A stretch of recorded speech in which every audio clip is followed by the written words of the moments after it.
Yo guys, dito tayo sa STI Cainta. Grabe pa rin init. Nag-deliver tayo ng krudo ng bakho, tsaka gasolina para sa bakho tsaka sa crane. Yan yung crane. Tapos yung bakho ito, sinayos yung bakho. Oh, grabe init oh. Yung kuya oh. Nagtatatlong palapag na pala yung ano nito, boss. Deliver tayo ng gasolina tsaka krudo ng bakho. STI Cainta. Bueno, pag construction ka oh, grabe init. Tapos stillman. Yung mga stillman sa babaw oh.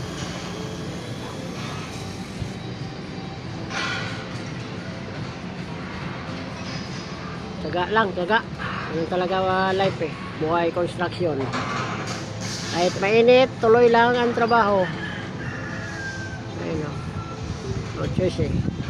No choice sa buhay. Kung hindi ka magtrabaho, wala kang makain. Ayan. Dito tayo sa STI. Direct yung init.